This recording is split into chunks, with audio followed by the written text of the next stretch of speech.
Shalom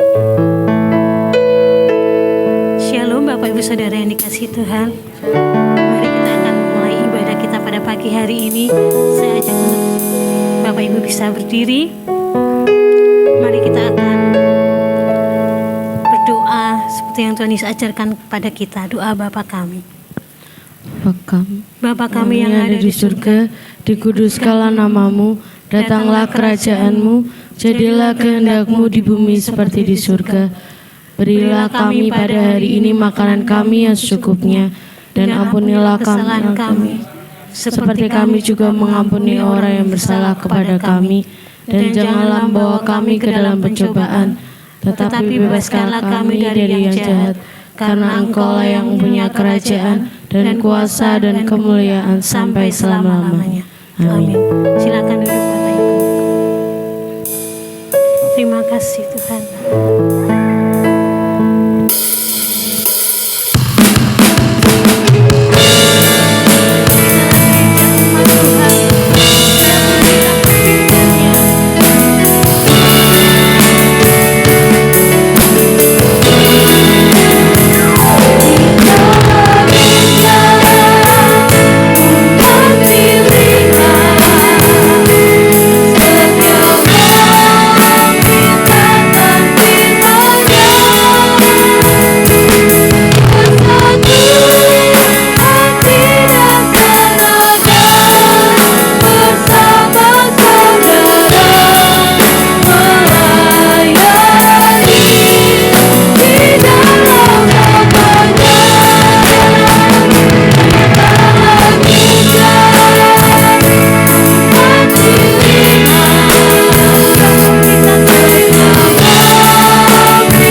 berdoa dan kami siap beribadah kepada Engkau.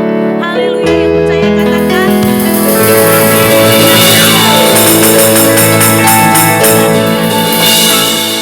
Saya percaya kalau Bapak Ibu datang di tempat ini dengan hati yang bersuka cita, hati yang rindu berjumpa dengan Tuhan. Saya ajak untuk Bapak Ibu bisa berdiri, kasih salam pada teman-temannya. Katakan kau luar biasa. Kita siap untuk memuji nama Tuhan.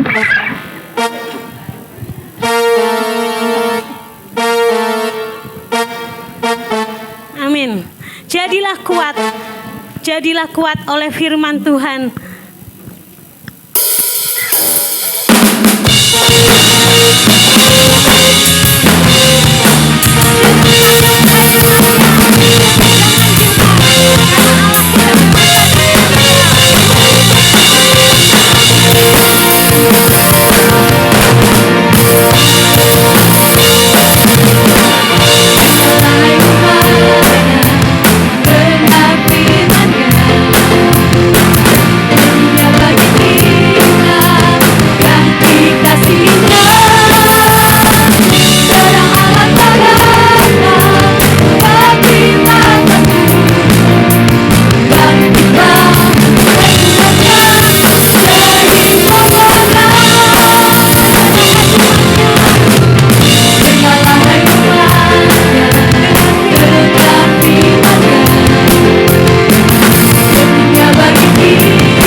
kita.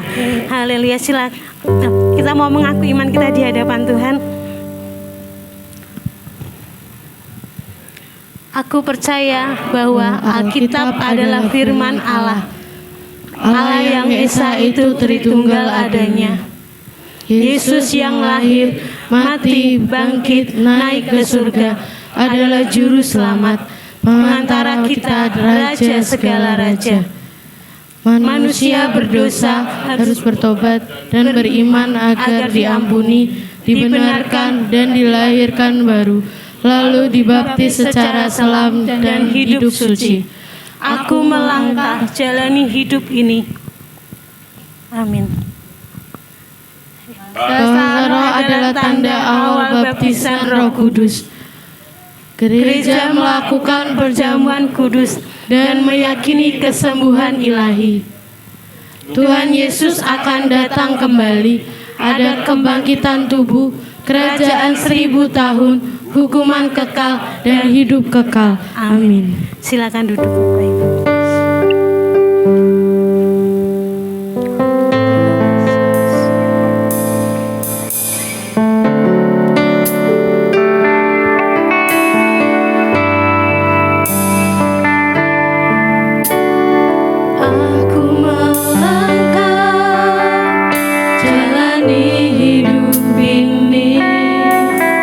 Bersama dengan waktu yang terus berlalu.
Silakan yang paling belakang bisa maju, diisi bangku yang masih kosong. Bangkitkan aku, jadikan aku hamba-Mu yang Silakan maju yang belakang.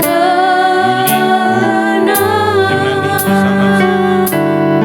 Tasya juga bisa maju. aku, bangkitkan aku, jadikan aku hamba-Mu yang setia.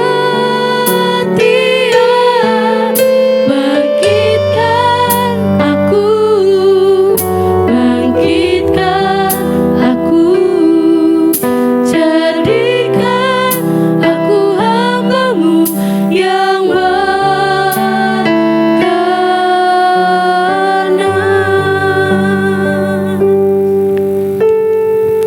Kepada jemaat di Laodikia, tuliskanlah kepada malaikat jemaat di Laodikia, inilah firman dari Amin, saksi yang setia dan benar, sumber dari ciptaan Allah. Aku tahu segala pekerjaanmu, engkau tidak dingin dan tidak panas. Alangkah baiknya jika engkau dingin atau panas. Jadi karena engkau suam-suam kuku dan tidak dingin atau panas, aku akan memuntahkan engkau dari mulutku. Karena engkau berkata, aku kaya dan aku telah memperkayakan diriku, dan aku tidak kekurangan apa-apa.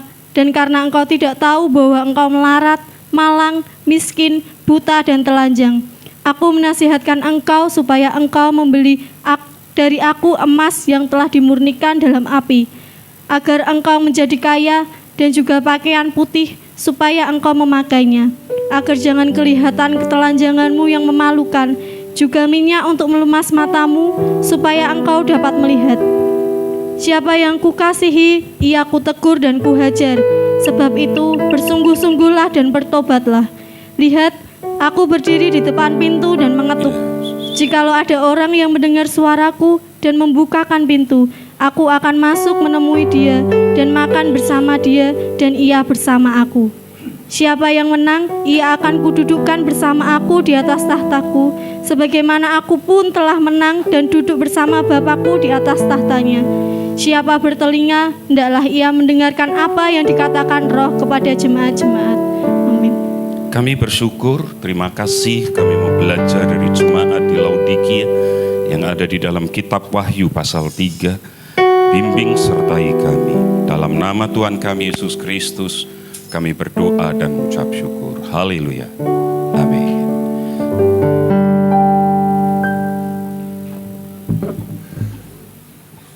Jemaat yang hebat, Bapak Ibu. Sudah ada perintah belum? Lah kenapa duduk? Tetap berdiri. Jonathan bisa maju. Bapak Ibu yang sebelah sini maju lagi. Keluarganya Pak Imam maju. Yuk. Itu biar untuk keluarganya Pak Imam Yuli. Silahkan Bu Yunani bisa maju lagi. Yuli bisa maju. Yuk. Saya tunggu. Saya sedang ngajar jemaat untuk berani duduk di depan, Bapak Ibu. Ya.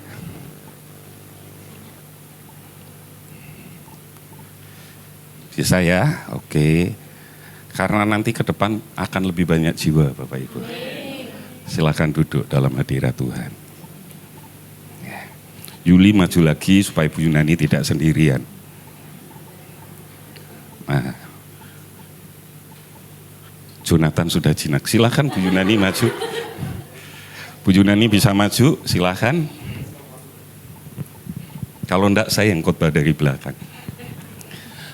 Tolong perhatikan Bapak Ibu, saya hanya pesen kursi yang paling belakang itu jangan dibuka.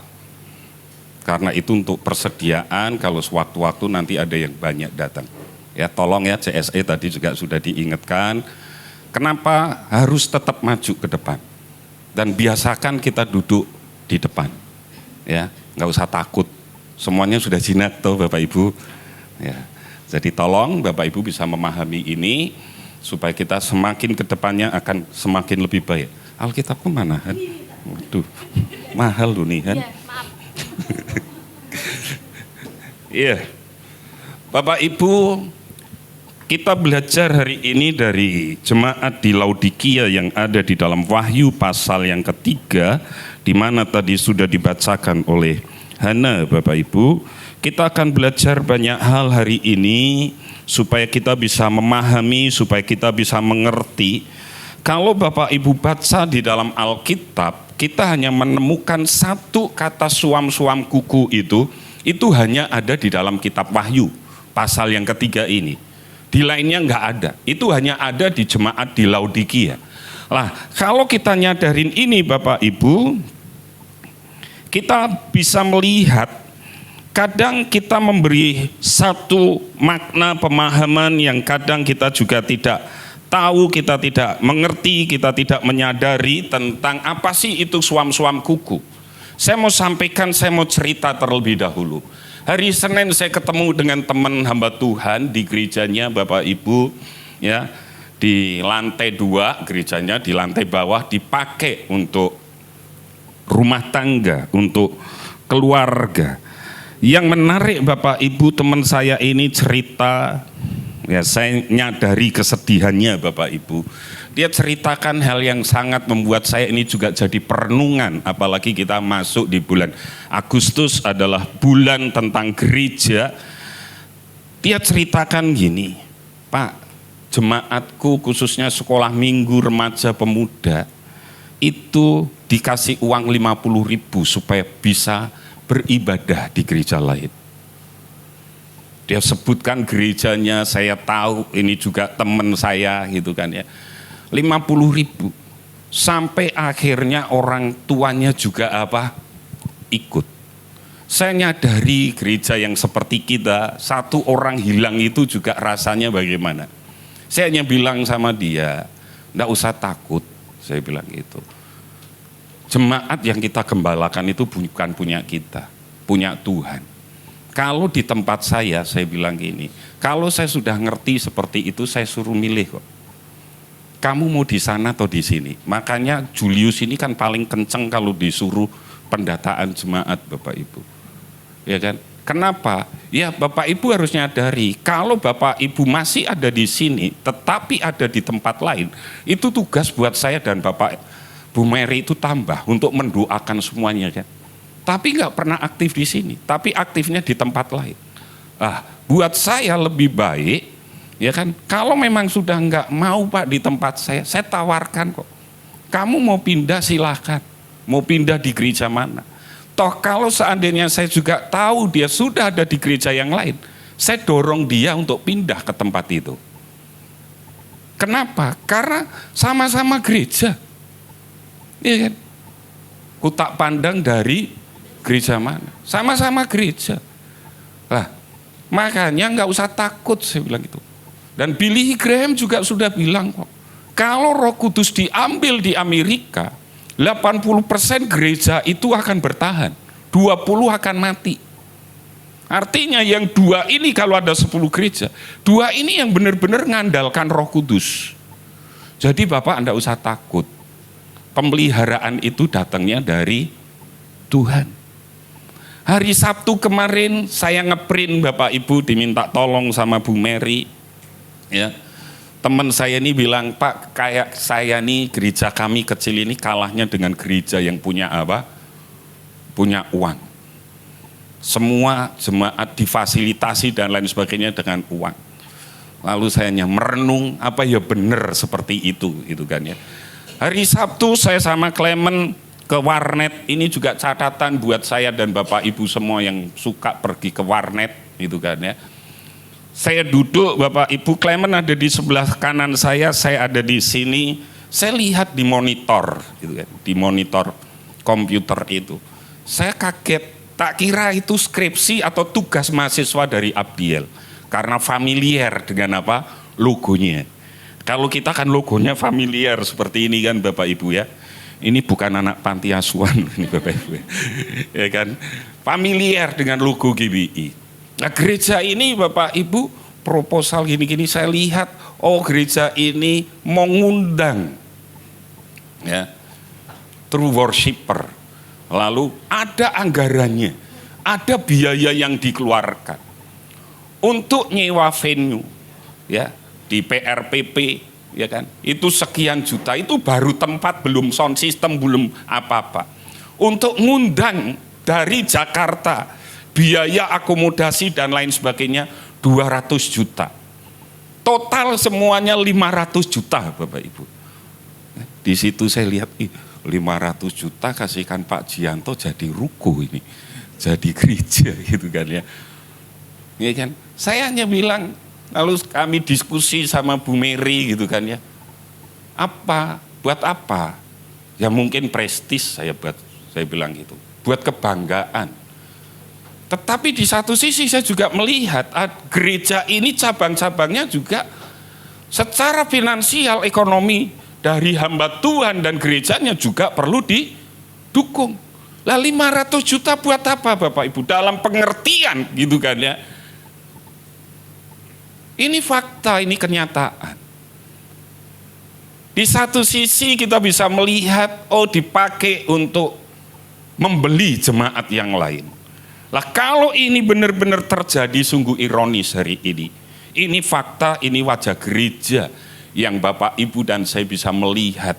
Nah, kita sadar Bapak Ibu, gereja yang suam kuku itu seperti apa? Makanya kita bisa melihat sekarang di Wahyu 3 ayat 16. Jadi karena engkau suam-suam kuku dan tidak dingin atau panas, aku akan memutahkan engkau dari mulutku. Karena engkau tidak dingin, engkau tidak panas, maka aku akan memutahkan engkau. Bapak Ibu, kadang kita nggak ngerti, ini maksudnya apa?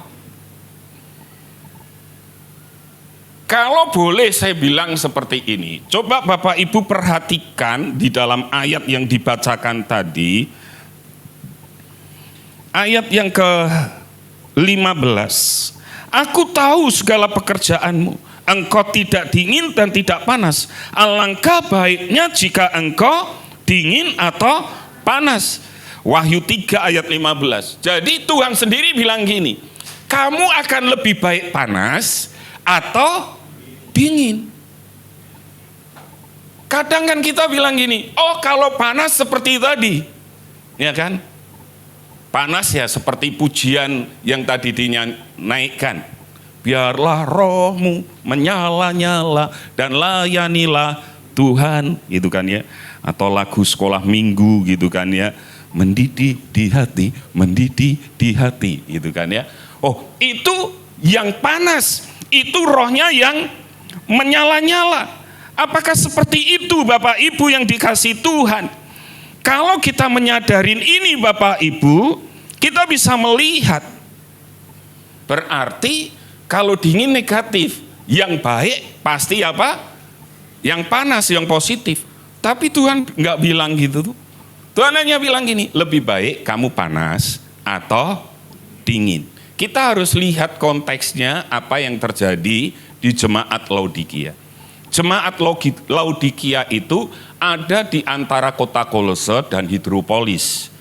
Kota Kolose dan Hidropolis salah satunya itu punya sumber mata air belerang. Itu baik untuk apa? Kesehatan. Nah, kalau saya orang Boja, kalau pengen berendam air panas, ya tinggal naik sebentar setengah jam dari Boja naik ke Ngelimut, itu ada sumber air apa? Belerang, renang air panas di sana. Ya kan? Tapi ternyata kalau benar-benar dari sumber air belerangnya itu Bapak Ibu, itu kita tidak kuat karena benar-benar apa? Panas. Makanya ditambah ada satu mata air yang dingin, dialirkan dalam satu kolam, akhirnya jadi anget. Nah, salah satu mata air yang tidak panas, yang dingin ini, kita bisa melihat itu untuk mandi, juga bisa untuk apa? Menyegarkan. Pertanyaan saya, panas dan dingin ini baik atau enggak sekarang? Baik kan? Dingin juga baik kan? Lah, lalu apa maksudnya Tuhan dalam hal ini Bapak Ibu? Persoalannya bukan di sini. Persoalannya di mana Bapak Ibu? Tolong dienterkan satu dulu. Ya. Jangan panas atau dingin. Saya mau kasih gambaran gini. Mati segan, hidup tak mau. Lah, hidup tak mau, hidup mati segan, hidup tak mau. Bapak Ibu pernah nggak ngalamin hal seperti ini kira-kira? Meh hidup kok beban hidupnya semakin apa? Berat, meh mati kok ya wedi gitu kan ya. Serba repot kan Bapak Ibu. Sehingga hidupnya nggak ada terobosan. Hidupnya stagnan. Ya wis gelem ngene rak gelem ya ngene. Iya kan? Kalau itu lebih parah lagi kalau kita berjemaat. Lagu sekolah minggu ditarik-tarik, mengapa tak mau datang, didorong-dorong, kejerungup Bapak Ibu malah. Ya kan? Artinya apa? Mati segan, hidup tak mau Bapak Ibu yang dikasihi Tuhan. Lah, maksudnya apa? Kita melihat di dalam ayat yang ke-17. Sebentar, ini kelihatannya slide saya hilang satu. Perhatikan di ayat yang ke-15 terlebih dahulu, Bapak Ibu. Aku tahu segala pekerjaanmu, engkau tidak dingin, tidak panas. Alangkah baiknya jika engkau dingin atau... Jadi karena engkau suam-suam kuku, tidak dingin atau panas, aku akan memutahkan engkau. Jadi Tuhan menghendakinya, yuk hidup kita ini jelas. Pernah nggak Bapak Ibu, saya ini seneng ya kalau pergi keluar kota, di bak truk itu kan biasanya tulisannya macem-macem gitu kan ya Bapak Ibu. Ada tulisan yang sangat menarik, ora cetho gitu. Lah aku bingung ki ora cetone opo gitu kan ya. Tapi ini kan menarik. Tanya sebelahmu, kowe cetho apa ora gitu. Ya kan? Ora cetho ini kan seperti ini Bapak Ibu. Kalau A ya A, kalau B ya B. Jelas pendirian kita. Pengiringan kita kepada Tuhan jelas. Lah, kalau kita nyadarin ini Bapak Ibu, di ayat 15a, aku tahu segala pekerjaanmu. Saya tanya, kira-kira mereka ngelayani enggak Bapak Ibu? Mereka terlibat aktif enggak kira-kira? Jadi Bapak Ibu, kalau kita lihat ini, kita bisa simpulkan sekarang. Tuhan tahu kok apa yang kita kerjakan. Tuhan tahu apa yang saya dan Bapak Ibu lakukan. Tuhan tahu apa yang kita hari ini sedang layani. Tuhan tahu. Dan di ayat 17 ini yang jadi inti. Bukan karena tidak panas, bukan karena tidak dingin, ya kan? Karena tidak jelasnya di mana. Di ayat 17 sama 18. 2, 3. Karena engkau berkata, aku kaya dan aku telah memperkayakan diriku dan aku tidak kekurangan apa-apa, dan karena engkau tidak tahu bahwa engkau melarat dan malang, miskin, buta dan telanjang. Di ayat yang ke-18 saya tidak cantumkan di sini. Aku menasihatkan engkau supaya engkau membeli dari aku emas yang telah dimurnikan dalam api, agar engkau menjadi kaya, dan juga pakaian putih supaya engkau memakainya, agar jangan kelihatan ketelanjanganmu yang memalukan, juga minyak untuk melumas matamu supaya engkau dapat. Bapak Ibu, ini persoalannya di sini. Jemaat di Laodikia itu punya pabrik yang sangat besar pada waktu itu. Perusahaan pabrik yang paling besar ada di Laodikia. Ingat, ini kota yang strategis antara Hidropolis sama Kolose.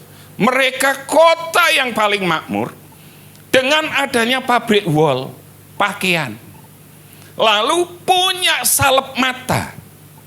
Itu ada di kota ini. Sehingga kalau sebuah perusahaan besar makmur di kota itu, pabrik besar ada di tempat itu, sejahtera enggak kira-kira rakyatnya? Makmur enggak rakyatnya? Makanya kita berdoa supaya di Semarang ini, kita kan enggak punya sumber daya alam Bapak Ibu. Kita ini kota jasa. Ya kan? Apa yang bisa menarik? Ya, kalau kota Semarang bersih, maka orang akan tertarik datang ke kota Semarang. Kalau Semarang kotanya aman, ya orang akan datang ke Semarang. Makanya anak muda ndak usah trek-trekan, ndak usah tawuran gitu kan ya. Ya kita ikut menjaga kota kita. Jaga kebersihan dimulai dari kita. Nggak usah buang sampah sembarangan. Nah kalau aman, bersih, ya orang akan tertarik datang ke Semarang. Meskipun mungkin kayak saya ini hampir setiap hari lewat Kota Lama maupun Simpang 5, ya jujur ya bosen ya Bapak Ibu ya. Sampai kadang saya lihat, ini orang kok yuk datang foto-foto gitu kan ya. Oh saya lihat platnya dari Bapak Ibu luar kota. Tapi paling tidak kita juga harus ikut memelihara kota kita. Lah kita lihat di Laodikia jemaatnya makmur. Waktu terjadi kemapanan Bapak Ibu, ini yang jadi akhirnya mereka ninggalkan Tuhan. Solusi bagi jemaat ini adalah Kristus sendiri di ayat yang ke-18 tadi. Sampai Tuhan kan bilang di situ di ayat yang ke-18. Aku menasihatkan supaya engkau membeli dari aku emas yang telah dimurnikan dalam api. Agar apa? Juga pakaian putih. Supaya engkau memakainya. Agar jangan. Jadi saya mau bilang gini, mereka punya pabrik yang luar biasa. Tapi Tuhan bilang gini, belilah. Kalau engkau ingin kaya, beli emas dari aku. Beli pakaian dari aku supaya tidak kelihatan ketelanjanganmu. Artinya apa? Ingat ya, pakaian putih itu melambangkan kekudusan. Supaya hidup di dalam kesucian kekudusan. Mereka ternyata, meskipun mereka rohnya menyala-nyala, aku tahu semua yang kau kerjakan, tetapi masih menyimpan dosa. Beli pakaian itu dari aku, untuk menutupi ketelanjangan. Beli itu, salep daripadaku. Supaya engkau bisa melihat mana yang benar, mana yang salah. Makanya di situ saya tulis, mereka perlu menyadari kehinaan dan keberdosaan mereka. Digambarkan dengan apa? Ketelanjangan. Meskipun mereka melayani Tuhan, tapi kalau Anda dan saya berdosa buat apa? Apakah kita layak? Pemazmur bilang, siapa sih yang boleh menghampiri ke gunungmu yang kudus? Tuhan bilang apa? Orang yang bersih tangannya, tidak kena darah dan lain sebagainya, dan menerima kesucian yang diperhitungkan kepada mereka, digambarkan dengan jubah putih. Mereka perlu menangisi cara pandang yang keliru, digambarkan seperti orang buta. Nah ini yang hari ini perlu saya dan Bapak Ibu mencatat dan melihat. Oh iya ya, ternyata kita bisa melihat sekarang. Kalau toh saya dan Bapak Ibu bisa melayani Tuhan dengan roh yang menyala-nyala, itu tidak jaminan Anda on fire. Tetapi orang yang on fire adalah orang yang ngerti keberdosaannya. Orang yang senantiasa ngerti, oh saya berdosa. Saya belajar liturgi kembali hari-hari ini. Ada satu yang hilang dari gereja. Minggu besok, minggu pertama kita akan pakai liturgi yang lebih. Ini Bapak Ibu. Ada waktu di mana saya dan Bapak Ibu datang kepada Tuhan mengakui apa? Dosa. Saya ingat waktu kecil, ya, saya di GKJ Bapak Ibu. Kalau di GKJ itu tidak sembarang orang bisa ngambil cawan sama apa? Roti. Jadi roti nampan diedarkan gitu ya. Cawannya hanya satu. Nah, dari anggur yang satu cawannya diminum bergantian. Tapi kalau ada orang, mama saya itu sering ngingetin papa saya, "Pak, minggu besok pendadaran, hati-hati." Awalnya saya enggak ngerti. Jadi habis kebaktian, Bapak Ibu yang sudah diizinkan untuk menerima tubuh dan darah Tuhan harap tinggal, ngikutin pendadaran selama 3 minggu Bapak Ibu. Apa itu? Tentang pelajaran pengakuan dosa. 3 minggu. Kalau akhirnya 3 minggu ini tidak lolos, minggu pertama perjamuan suci, maaf, ini bukan yang di belakang itu, duduk di belakang ini orang-orang yang berdosa Bapak Ibu, ya, disuruh sama majelis duduk yang paling belakang. Dan itu orang yang nggak boleh mengambil tubuh dan darah Tuhan. Wah, saya ingat itu. Iya ya. Oh, saya baru tahu kan. Oh, kenapa ini? Om ini padahal dia majelis. Kenapa enggak boleh ngambil roti sama minum anggur. Oh, jadi sejak itu saya ngeh. Kalau ada perjamuan itu kan 6 bulan sekali Bapak Ibu. Oh, pendadaran itu pembelajaran tentang bagaimana saya dan Bapak Ibu. Oh, saya tidak layak di hadapan Tuhan. Lah ini yang kurang dalam hidup saya dan Bapak Ibu. Saya ingat sampai sekarang jemaat kita, ya, Mbah Sugiem, tahu Mbah Sugiem siapa? Nah ini kan Legiem, Mbah Sugiem, Mbah Yem, ada yang tahu? Mbah Darmo, ya kan? Mbah Darmo itu kalau doa, mesti itu kan diawali, Tuhan ampuni saya, ampuni dosa saya. Entah itu doa makan, entah itu doa syafaat, mesti ada pengakuan dosa. Bukankah di doa Bapa kami juga ada tentang pengampunan dosa? Lah kita lihat di situ, oh berarti jemaat yang suam kuku itu bukan jemaat yang dingin. Bukan berarti yang on fire itu adalah jemaat yang luar biasa. Tetapi kita sadari, oh ternyata yang suam kuku itu orang yang tidak sadar akan dirinya sendiri. Definisi gereja yang suam kuku sebagai jemaat yang merasa apa? Dirinya sudah cukup baik dan tidak menyadari kebutuhannya terhadap siapa? Kristus, sehingga mereka menjadi tidak berguna bagi Kristus. Oh saya sudah baik, tetapi tidak nyadari bahwa Kristus itu di atas segalanya. Gereja yang suam kuku bukan merujuk pada jemaat yang melayani tanpa semangat. Ada kan kita ngelayanin on fire. Kita lihat, wah ini pelayanannya luar biasa. Mereka justru memiliki percaya diri yang kuat, tetapi apa? Keliru. Melayanin Tuhan bukan dengan roh yang menyala-nyala, itu baik. Tetapi pengenalanmu dengan Tuhan itu lebih baik. Makanya kan saya mesti senantiasa harus terus ingatkan. Perjumpaan dengan Tuhan itu dimulai sebelum pelayanan. Kapasitas kerohanianmu harus lebih besar dari pelayananmu. Kadang orang yang dikejar pelayanan, semakin besar pelayanan kita semakin hebat. Tetapi kerohanian kita no. Orang bisa on fire di sini Bapak Ibu, tapi tidak pernah mengenal akan Tuhan. Makanya merasa diri sudah cukup baik dalam segala hal. Nah sekarang ciri gereja yang suam kuku itu apa? Perhatikan yang pertama.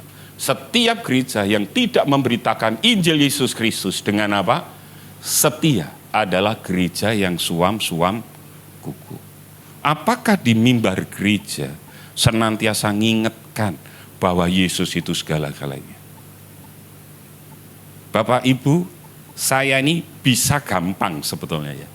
Pelayanan kalau di luar itu simple sebetulnya. Mesti tentang bagaimana hidup diberkati. Kira-kira seneng nggak Bapak Ibu? Seneng nggak?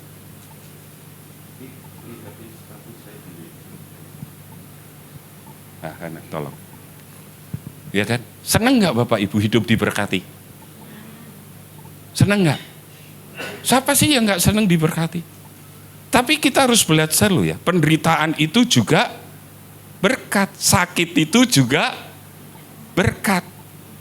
Makanya nanti saya tanya Esther mana? Esther, kamu gerejanya HKBP atau Simalungun? Simalungun. Di Simalungun itu, sebentar ya, ada satu pujian yang bagus sekali Bapak Ibu. Nanti saya suruh Esther yang nyanyi ya. Mau Esther? Bisa enggak? Bisa. Sebentar. Itu lagunya bagus sekali Bapak Ibu. Saya carikan dulu. Mudah-mudahan ketemu. Bentar. Dan ini Bapak Ibu nggak pernah dengar pujian seperti ini Bapak Ibu. Ya. Aduh, sudah saya hapus. Nah, ini. Ada saatnya tubuh lemah.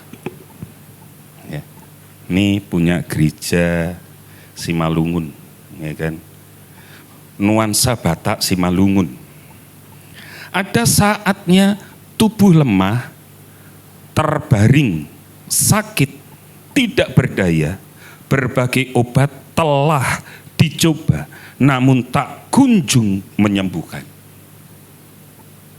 Pernah nggak Anda dengar lagu punya gereja kontemporer kayak kita, lagu pujian seperti itu Bapak Ibu? Nggak pernah kan? Aku diberkati, sepanjang hidupku diberkati. Lebih dari pemenang dalam segala perkara. Betul kan Bapak Ibu? Lagunya kan isinya kemenangan-kemenangan. Nah kalau Anda sakit tidak sembuh-sembuh, masuk lalu didoakan, ditengkek, lalu pendeta bilang, oh terkutuk kamu nih, penyakitmu karena kutukan. Stres gak kira-kira? Pujian ini jujur loh Bapak Ibu. Wong saya hamba Tuhan aja, sejak jatuh kena oli di depan itu aja sampai hari ini kaki saya aja masih apa Bapak Ibu? Sakit kok. Apa saya kurang berdoa? Setiap saya tumpangin tangan kan Bapak Ibu, sembuh. Nyatanya juga tidak sembuh. Loh berarti Paulus juga tidak beriman kan? Wong dia juga apa ini? Kalau sekarang saraf kejepit, boyok, katarak juga sampai matinya dia juga tidak sembuh, padahal dia tumpang tangan orang sakit sembuh, orang mati didoakan juga apa? Bangkit. Lah dia sendiri sakit. Ini fakta, pujian ini katakan sudah berbagai cara dicoba, tapi tetap tidak sembuh. Di bait kedua dikatakan gini, tetap beriman, tetap teguh, Tuhan penyayang, pemilik hidup. Beban, derita, berat, kau tanggung kepada Tuhan. Berserahlah. Lalu refrennya, Tuhanlah tabib bagi umatnya yang apa ini? Yang sanggup menyembuhkan. Tuhanlah tabib bagi umatnya. Tentu diberinya yang lah kalau nggak sembuh piye? Terbaik nggak kira-kira? Makanya kita harus nyadari Bapak Ibu, gereja harus seimbang. Jangan hanya Bapak Ibu datang kepada Tuhan, pasti nanti akan enggak bim salah bim, adrakadabra Bapak Ibu. Ada proses di dalam pelayanan kehidupan kita. Yang penting kita belajar, gereja yang tidak memberitakan Injil Yesus Kristus dengan setia adalah gereja yang suam kuku.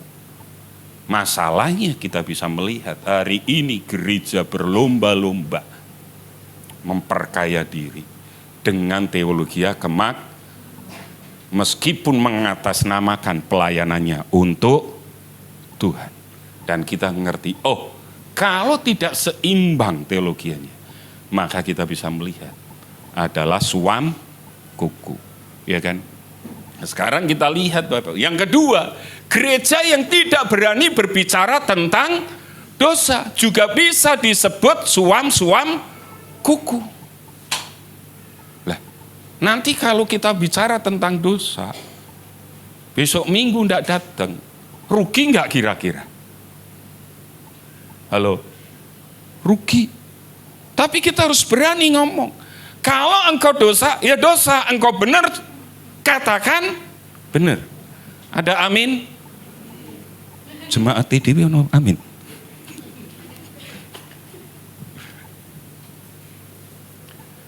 Paham ya Bapak Ibu ya? Kalau benar ya benar. Kalau enggak, ya di ngomongin enggak. Lah, celakanya siapa sih sekarang jujur Bapak Ibu? Orang yang mau disinggung tentang dosanya. Kalau bisa Pak, dosa ini ditutupi Pak. Kalau bisa, dosa ini disimpan. Karena segala sesuatu yang enak itu mesti apa Bapak Ibu? dosa. Ada orang yang bilang, Pak, selingkuh itu kan selingan keluarga kukuh. Sopo sing ngomong? Selingkuh rumah tangga runtuh? Iya, saya percaya. Bukan kukuh, runtuh Bapak Ibu. Kita juga melihat ada orang-orang yang berdosa. Hari ini Bapak Ibu, saya harus belajar dengan anak-anak saya yang sekolah ekonomi, sarjana ekonomi. Saya tanya kok sama mereka, menurutmu apa BI fasting? Checking. BI checking itu piye? Tahu Ren? Nah, kamu tahu tuh? Nggak tahu. Nanti saya mau tanya ke Anggi juga. Di perusahaannya sudah pasti, karena ini perusahaan besar pasti menerapkan BI checking. Apa itu? Kalau engkau punya hutang, nggak akan bisa jadi karyawan. Apalagi kalau kul 5, aku sampai tanya, kul 5 ki opo? Kul siji rak mudeng saya. Oh, kalau hutangnya itu sudah melebihi limit 3 sampai 5, itu kul 5. Itu orang yang hutang nggak pernah bayar. Loh Pak, ini kan sifatnya pribadi buat saya. Loh Bapak Ibu, saya tanya ya, saya sampai tanya ke tetangga saya waktu 17-an itu. Loh Pak, nek saya ambil motor di Mataram Sakti, syaratnya apa Pak? Gitu. Cuma KTP Pak, Bapak punya uang 500 bisa bawa pulang motor, Pak tak urus ke Pak gitu. Nah terus saya tanya, loh Pak, kalau hanya KTP lalu saya macet tidak bayar, piye Pak? Ya nanti ada tenggang waktunya Pak. Terus saya tanya, itu nanti dilapor ke bank enggak itu? Ya mesti toh Pak, karena kadang ada bank yang harus nalangin dulu katanya. Oh gitu ya, berarti waktu saya ngambil kredit motor, ya kan, nama saya sudah ada di BI enggak kira-kira? Lah, lalu saya macet sampai 5 bulan, lalu saya mau kerja, kan mesti ditanya KTP itu. Waduh, enggak diterima saya. Kenapa? Karena integritas saya tidak teruji. Ini kan lagi rame Bapak Ibu, BI checking, cek. Nah, makanya hati-hati ya, anak-anak yang belum kerja. Semua kan sekarang sudah pakai KTP. Hati-hati saya pesan. Kayak tadi, kasus kayak tadi ya. Saya pergi ke warnet, saya pernah lihat orang lamar kerja. Namanya, alamatnya, nomor handphonenya, nomor induk kependudukannya, NIK-nya ada Bapak Ibu. Ya kan? Kalau saya nakal tak simpen ke flash disk saya kan bisa saya salah gunakan enggak? Ya kan? Kayak tadi proposal tadi, logo gerejanya, kop gerejanya kan semuanya ada. Tinggal saya beli stempel 50.000 selesai kok Bapak Ibu. Nomor teleponnya tinggal tak ganti itu. Lalu begitu gereja ini ngumumkan, kita akan adakan konser musik di PRPP. Wah, proposal saya bisa saya edarkan nggak Bapak Ibu? Bisa. Untung nggak saya? Untung. Tapi begitu saya ngerti ini orangnya ceroboh, saya klik, saya tutup, hapus. Kasihan kan kalau disalahgunakan. Makanya kalau ke warnet tadi saya bilang hati-hati kamu keluar apalagi pakai Facebook dan lain sebagainya. Jangan buru-buru, lock out dulu, keluar dulu supaya kita aman. Nah, jadi kita belajar Bapak Ibu. Dosa itu fakta kok. Siapa di sini yang tidak berdosa? Silakan angkat tangan. Semua kabeh nggih Mbah nggih. Bener nggih Mbah. Nggih. Mbah Legiem 100 untuk Mbah Legiem gitu kan. Ya. Semua orang berdosa. Makanya Roma 3 ayat 23. Semua orang sudah kehilangan kemuliaan Tuhan. Karena apa? Karena dosa Bapak Ibu. Nah, yuk kita enggak usah istilahnya pesan saya satu. Anda enggak usah alergi kalau kita berbicara tentang dosa. Toh faktanya kita juga berdosa. Dan jangan lalu tepuk tangan, hore kamu jatuh ya dalam dosa. Ingat ya, mungkin ada orang yang kuat di bidang seksual, dia nggak jatuh di situ. Tapi mungkin engkau lemah di dalam hal keuangan, bisa jatuh di situ. Masing-masing kita kan punya nih kelemahan. Oh, saya kuat nih. Saya nggak jatuh di bidang seksual. Tapi kelemahan saya keuangan. Bisa nggak? Oh, saya lemah ini di keuangan. Oh, saya kuat ini di seksual. Tapi lemah di keuangan. Bisa? Masing-masing kita punya. Makanya kalau dengar ada anggota kita yang jatuh dalam dosa, cukup sampai kita bawa dalam doa. Ya kan? Masing-masing dalam proses.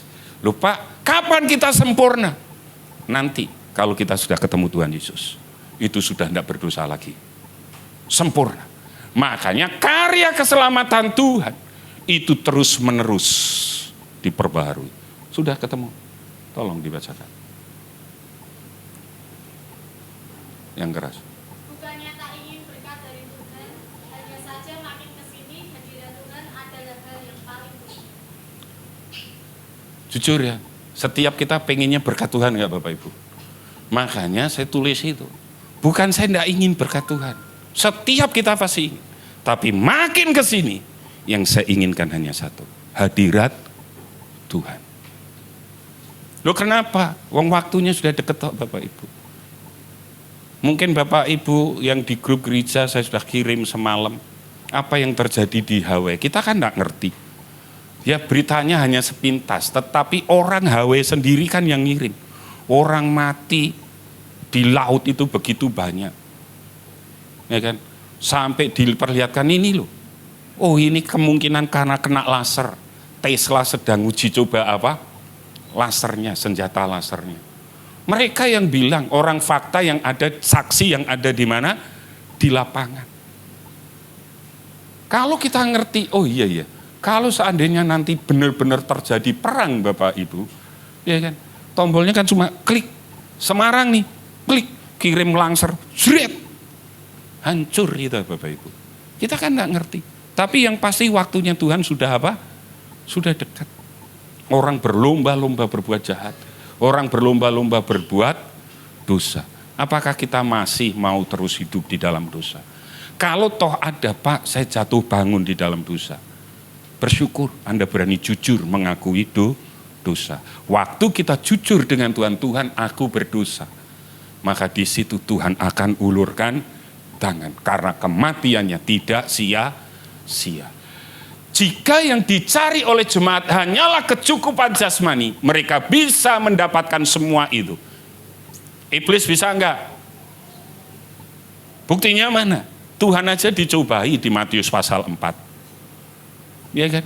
Lihat loh, ini seluruh dunia aku berikan kepadamu kalau engkau tunduk menyembah.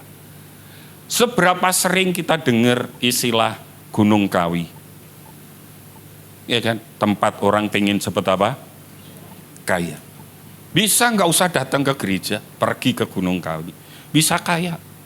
Kalau itu tujuan hidup saya dan Bapak Ibu, iblis bisa menyediakan. Iblis juga bisa memberi. Atau mungkin, oh aku nggak perlu Tuhan. Aku kerja keras. Yuk kita lihat di dalam Amsal 10 ayat 4.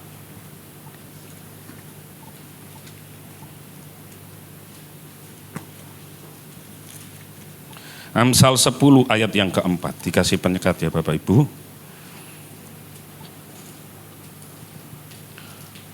2, 3 tangan, tetapi saya ketemu dengan anak muda Bapak Ibu. Dia pekerja keras. Tapi dia tidak libatkan Tuhan tuh. Bisa kaya? Bisa. Lu bedanya apa sekarang?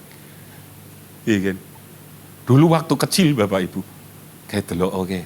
Wonge mlaku. Ingat Bapak Ibu. Gendong tuyul ke, sugih ke.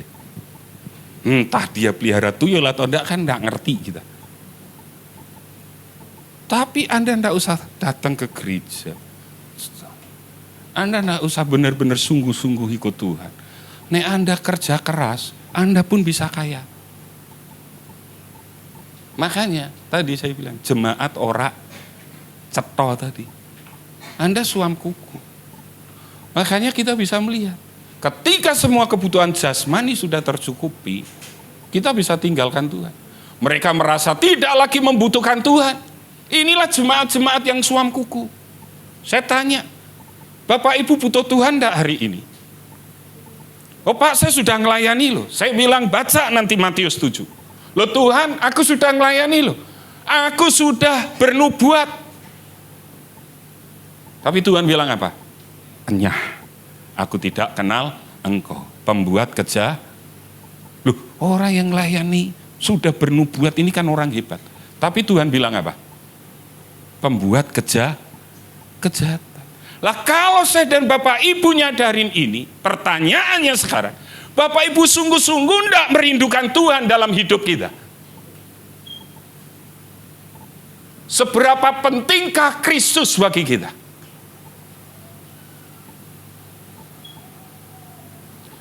Apakah dia menjadi salah satu, nomor satu, atau satu-satunya harta yang berharga bagi kita? Ini perenungan buat kita. Penting nggak Yesus dalam hidup kita? Apakah dia satu-satunya harta dalam hidup? Seberapa jauh kita menyadari keberdosaan dan kehinaan kita di hadapan Allah, sehingga kita terus-menerus menyadari kebutuhan kita yang mendesak terhadap Kristus. Mari kita belajar hari ini. Suam kuku bukan karena engkau sudah melayani atau tidak melayani. Minggu kemarin dengan jelas orang yang tidak melayani disebut apa?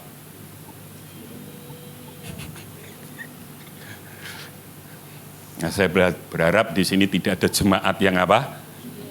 Semua terlibat di dalam pelayanan. Iya kan? Yuk kita layani Tuhan. Tetapi dengan cara yang benar. Pengenalan Anda dengan Tuhan itu menentukan. Apakah engkau sungguh-sungguh sekarang mencintai Tuhan di atas segala-galanya? Apakah hari ini kita membawa jiwa untuk Tuhan? Kalau engkau tahu itu baik tetapi tidak melakukan, berarti apa? Dosa. Bapak Ibu, saya mau akhiri. Hari Rebu saya nggak pernah merintahkan untuk pokok doanya itu memenangkan jiwa. Enggak. Tanya yang datang hari Rebu. Tapi hari itu kami bisa nangis untuk jiwa-jiwa yang belum terselamatkan.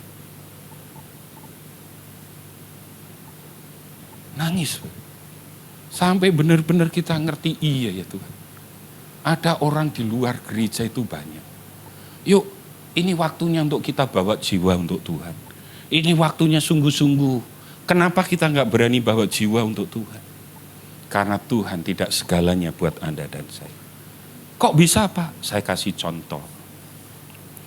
Kalau engkau dapat sesuatu dan itu berharga, kira-kira engkau cerita enggak dengan orang lain? Cerita enggak? Cerita enggak?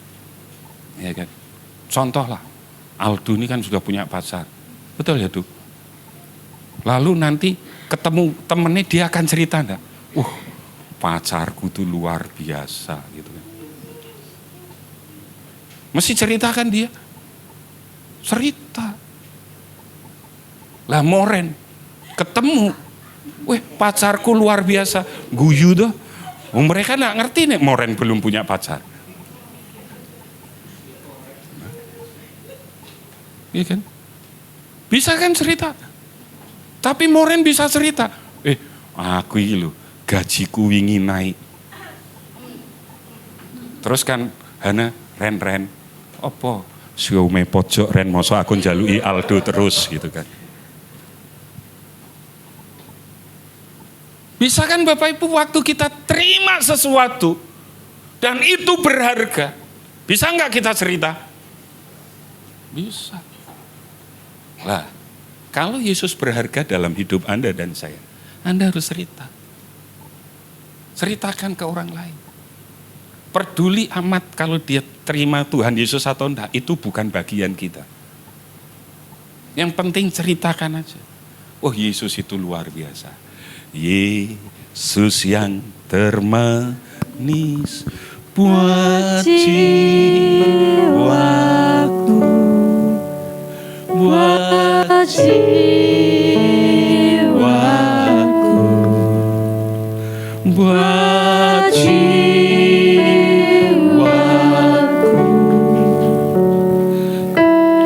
Yesus yang termanis buat jiwaku,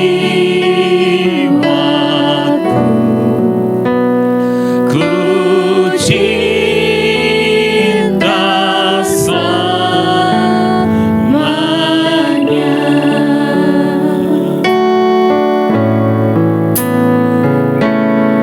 Yesus yang termanis buat jiwaku,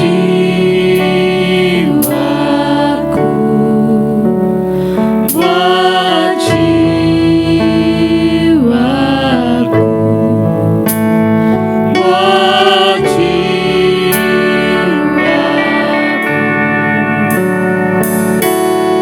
Yesus yang termanis buat jiwaku, ku cinta selamanya.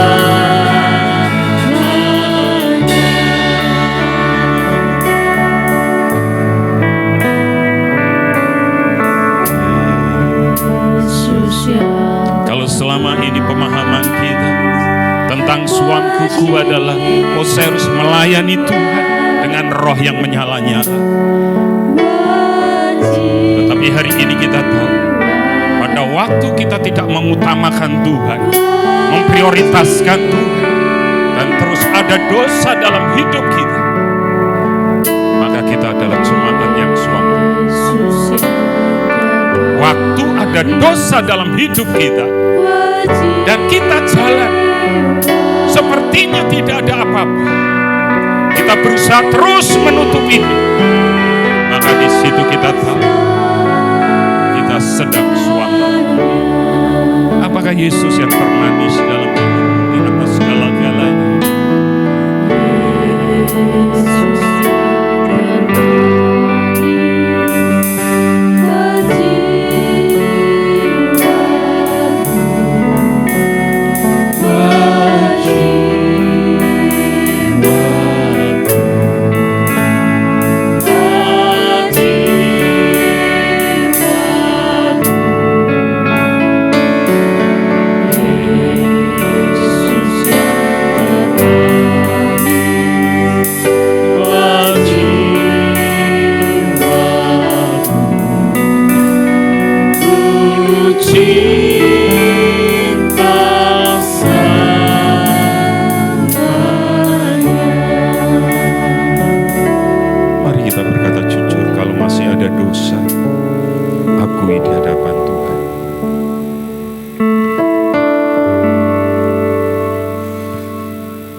Kami mengaku dosa di hadapan.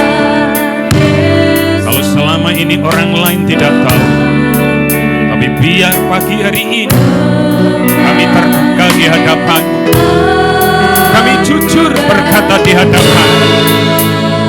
Kami mau responi panggilan. Kami tidak mau suam-suam. Kami mau jelas bahwa Engkaulah segala-galanya Tuhan Yesus. Engkau prioritas hidup kami.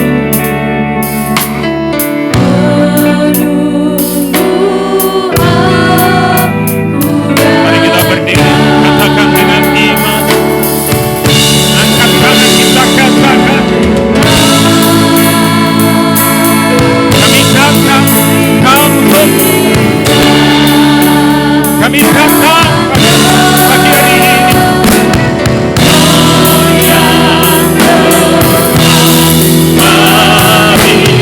Kami lelah dengan dosa-dosa kami. Kami lelah. Kami tersesat. Kami datang pagi hari ini.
Kami, kalau selama ini kami punya konsep, yang penting aku melayani.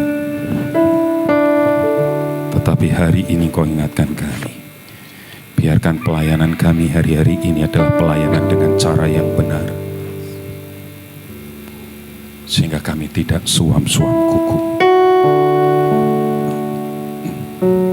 Kami mau bertumbuh iman kerohanian kami.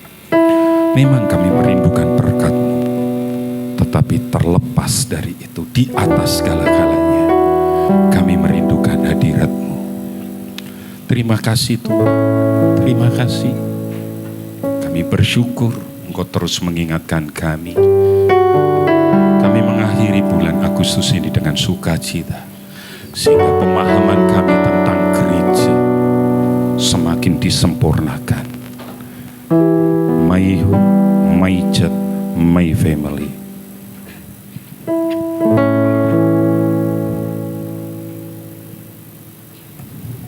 One family,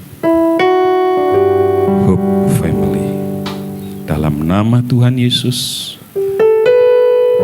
kami berdoa. Haleluya. Amin. Silakan duduk.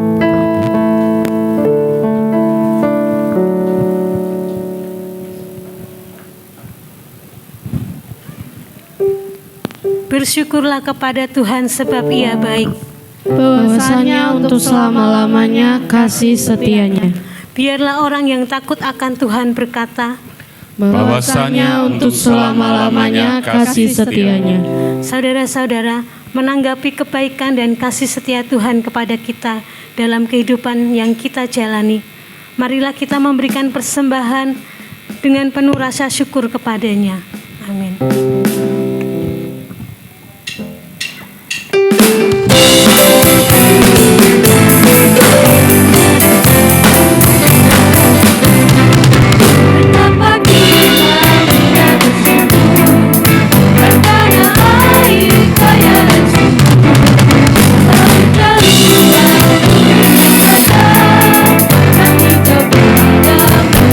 Kami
Kami bersyukur untuk persembahan yang boleh kami tabur.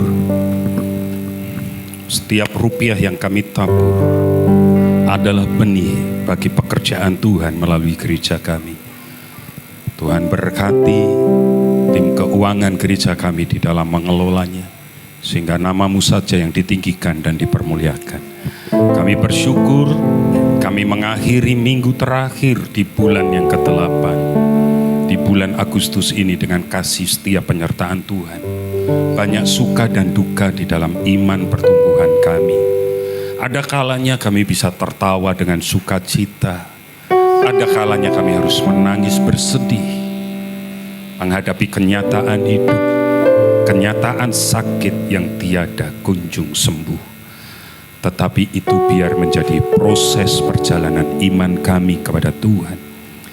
Ada kalanya kami bersemangat di dalam pengiringan dan melayani Tuhan. Tetapi ada kalanya di bulan ini kami undur, kami jauh dari Tuhan. Tapi kami bersyukur Engkau adalah Allah Immanuel, Allah yang menyertai kami. Tidak peduli siapa kami, Engkau dengan setia bahkan menanti kami kembali. Bahkan hari ini kami bisa berkata, tanpa Engkau Tuhan, kami tidak bisa berjalan. Kami mau memasuki bulan September bersama. Setiap langkahku ada di tangan-Mu, Kau yang aku bertinggalkan aturan,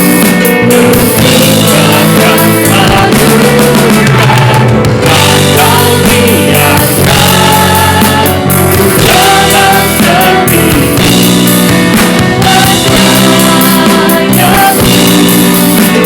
Mari kita berdiri bersama. Yang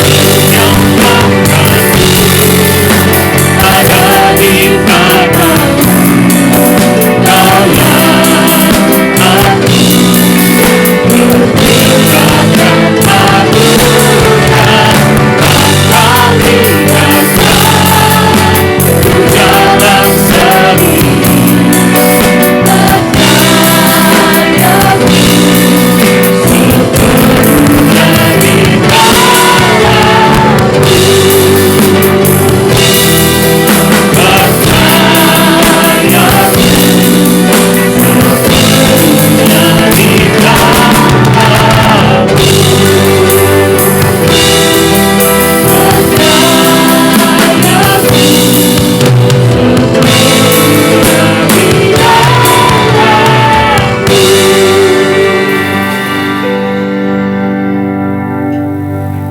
Saudara-saudara, arahkanlah hatimu kepada dunia, tempat saudara diutus. Kami mengarahkan hati kami kepada dunia, tempat kami diutus. Pergilah dalam damai sejahtera untuk menjadi saksi Kristus. Jadilah berkat, pancarkan cahayamu. Kami siap melakukannya. Terpujilah Allah Bapa, Anak, dan Roh Kudus, Yang tidak pernah memisahkan kami dari kasih-Nya, kini dan selamanya. Sekarang terimalah berkat Tuhan.